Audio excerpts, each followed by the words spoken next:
6월 1일 치러지는 교육감 선거는 우리의 미래인 아이들을 책임질 수장을 뽑는 선거라는 점에서 그 의미가 더 큰데요. SK브로드밴드 전주방송과 전북 CBS 그리고 전북일보가 공동 주최한 전북교육감 후보토론회가 17일 당사 스튜디오에서 열렸습니다. 기초학력 신장과 사교육비 절감, 또 학교 통폐합 등 전북교육 현안에 대한 후보들의 입장을 유철미 기자가 정리했습니다. 먼저 학부모들이 가장 우려하는 기초학력 신장을 위한 대책을 물었습니다. 서거석 후보는 2021학년도 수능 성적을 예로 들며 전북의 기초학력 미달이 전국에서 가장 높다고 주장했습니다. 그러면서 기초학력 진단평가를 실시하고 이를 토대로 전문가 맞춤 지도에 나서겠다고 밝혔습니다. 먼저 기초학력 진단평가를 해서 전문가가 제대로 분석을 해가지고 취약한 부분을 맞춤형으로 지도하겠습니다. 기초학력 전담교사를 더 많이 확충하겠습니다. 상담교사도 확충하겠습니다. 천호성 후보는 전북의 기초학력 미달률은 5%에 불과하다며 기초학력과 학력의 개념은 다르다고 주장했습니다. 그러면서 미래학력은 지식뿐만 아니라 삶의 문제를 풀어가는 역량까지 포함해야 한다고 밝혔습니다.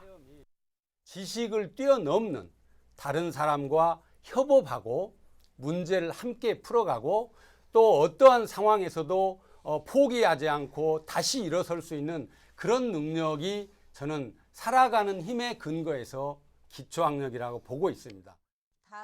김윤태 후보는 기초학력에 대한 통계가 왜곡되는 것도 철학자처럼 표현하는 것도 경계해야 한다고 주장했습니다. 그러면서 기초학력 저하는 초등교육이 아닌 중등교육에서 나타난다며 전문적인 방법이 필요하다고 밝혔습니다. 지역이 부강하려면 여기에 대한 전문적인 그런 방법을 교육감이 택해야 됩니다. 그냥 잘하겠다, 준비되어 있다, 이거로 안 되는 겁니다. 이거는 전문가가 실제적으로 수학 능력, 그다음에 외국어 노출도를 높이기 위한 구체적인 방법이 제시되어야 하는 것입니다. 최근 기린중학교 등 원도심 학교 통폐합 문제가 뜨거운 가운데 세 후보는 그 책임의 주체를 각각 달리 봤습니다.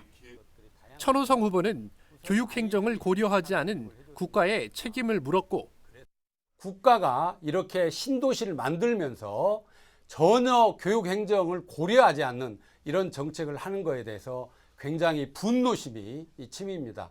이거는 국가의 잘못이라는 그런 생각입니다. 김윤태 후보는 교육부의 학교 적정화 방침의 적용 문제를 학교 적정화 규모, 이러한 교육부 방침이 전라북도에서는 옳지 않다고 봅니다. 전체적으로 인구가 180만이 소멸되는 이곳에서 적정화 규모 300명 이하의 중학교 정책은 실제 더 많은 문제를 알 수가 있습니다. 서거석 후보는 전북교육청의 무능함이 빚은 결과라고 비판했습니다. 교육감 임기를 불과 2달도 못 남긴 이런 상태에서 갑자기 원도심 학교 7곳을 폐교 우선 대상 학교로 지정을 했습니다.